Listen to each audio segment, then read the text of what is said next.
దీపక్ గారిపై sexual harassment case పెట్టారు. Kerala bus incident గురించి మనందరికీ తెలిసిందే. ఎలా ఒక అమ్మాయి అప్లోడ్ చేసిన వీడియో వల్ల దీపక్ అనే వ్యక్తి చేసుకొని చనిపోయాడో లాస్ట్ వీడియోలో ఎక్స్‌ప్లెయిన్ చేశా. ఒకవేళ మీరు ఎవరైనా మిస్ అయ్యుంటే ఆ వీడియో చూడండి. అయితే దీపక్ గారు చనిపోయిన తర్వాత వాళ్ళ పేరెంట్స్ అయితే కేసు ఫైల్ చేశారు. ఏం కేసు ఫైల్ చేశారు? దాని అప్డేట్స్ ఏంటనేది ఈ వీడియోలో చూద్దాం.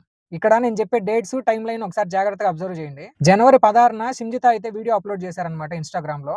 ఇంకా ఆ రోజు మరుసటి రోజు అంటే 17థ్ కూడా ఆ వీడియో వైరల్ అయ్యి 2 మిలియన్ వ్యూస్ అయితే వచ్చాయి. జనవరి 18థ్‌న తన మీద వచ్చిన హేట్ రేట్ తట్టుకోలేక దీపక్ గారు అయితే సూసైడ్ చేసుకొని చనిపోయారు. మార్నింగ్ 7కి తన పేరెంట్స్ అయితే చూసారు తను చనిపోయి ఉన్నాడని.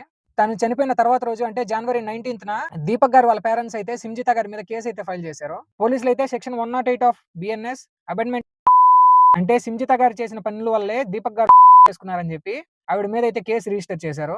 ఈ కేసులో ఇక్కడే ఒక పెద్ద ట్విస్ట్ ఉంది.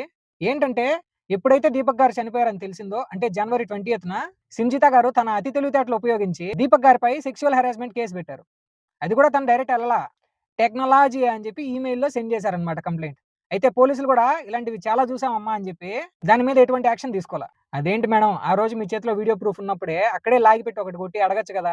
అప్పుడు సైలెంట్‌గా ఉన్నారు. ఇప్పుడు మళ్ళా ఎక్కడ కేసు మెడకు చుట్టుకుంటదా అని చెప్పి కంప్లెయింట్ చేశారు. అంతే కదా! తర్వాత మేడంకి ఏం చేయాలో అర్థం కాలా. వెంటనే కోజికోడ్ డిస్ట్రిక్ట్ కోర్ట్‌లో యాంటిసిపేటరీ బెయిల్ అయితే అప్లై చేశారు. అయితే మేడంకి తెలీలా. ఆవిడ మీద రిజిస్టర్ చేసింది నాన్ బెయిలబుల్ కేసు. దాంతో మేడంకున్న లాస్ట్ హోప్ కూడా పోయింది. ఇంకా అదేదో సినిమాలో చెప్పినట్టు అంతా అస్సాం అని మేడం అయితే అబ్స్కాండ్‌లోకి వెళ్ళిపోయారు. తర్వాత ఖాళీగా ఉండేవాళ్ళు మనకు తెలిసిందే కదా ఇంక రూమర్స్ స్ప్రెడ్ చేస్తారని. ఆవిడ వాళ్ళ హస్బెండ్ ఫారిన్‌లో ఉన్నారు. ఆవిడ కూడా ఎస్కేప్ అయిపోద్దేమో అని చెప్పడంతో పోలీసులు అయితే ముందస్తు జాగ్రత్తకి లుకౌట్ నోటీస్ ఇష్యూ చేశారు. ఇంకా మేడం ఎక్కడికి పోలేరు, ఏమీ చేయలేరు. మేడం అబ్స్కాండ్ అయిపోయిన తర్వాత జనవరి 21న పోలీసులకైతే ఒక ఇన్ఫర్మేషన్ వచ్చింది. ఏంటంటే తను వాళ్ళ సిస్టర్ ఇంట్లో ఉంది అని చెప్పి. వెంటనే పోలీసులు రండి మేడం మీకు మిగిలిన పబ్లిసిటీ మేము ఇస్తామని చెప్పి మేడం తీసుకెళ్లి కోర్టులో సబ్మిట్ చేశారు. కోర్ట్ అయితే 14 రోజులు రిమాండ్ ఇచ్చింది. మనం సోషల్ మీడియాలో చెప్పినంత సింపుల్‌గా అయితే జడ్జిమెంట్ ఇవ్వలేరు కదా!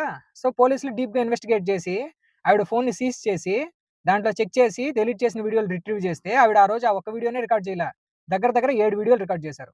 ఆ 7 వీడియోల్లో ఒక వీడియోని మాత్రమే ఎడిట్ చేసి స్టైల్‌గా ఇన్‌స్టాగ్రామ్‌లో అప్‌లోడ్ చేశారు. ఇంకా ఆ బస్‌లో ఉన్న క్రూని అంటే ఆ బస్ సిబ్బందిని కూడా ఎంక్వైరీ చేశారు. వాళ్ళు చెప్పిందేందంటే మాకు బస్‌లో ఎలాంటి సెక్సువల్ హెరాస్మెంట్ జరిగిందని గాని, ఇలా జరిగిందని గాని తెలీదు. మాకెవరు చెప్పలేదని వాళ్ళైతే స్టేట్‌మెంట్ ఇచ్చారు. ఇంకా పోలీసులు ఆ బస్‌లో ఉన్న ప్యాసింజర్స్‌ని కూడా ఎంక్వైరీ చేస్తారంట. చూడాలి మరి వాళ్ళేం చెప్తారో. అయితే పోలీసులు ఆ బస్‌లో ఉన్న సీసీటీవీ కూడా చెక్ చేశారు. దాంట్లో వీళ్ళిద్దరూ ఎక్కడం రికార్డ్ అయింది. దిగడం కూడా రికార్డ్ అయింది.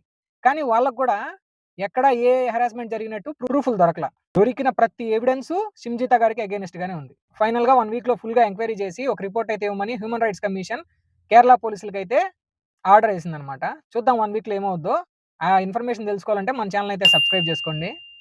దీపక్ గారికి న్యాయం జరగాలని కోరుకుంటూ నెక్స్ట్ వీడియోలో కలుద్దాం. బై.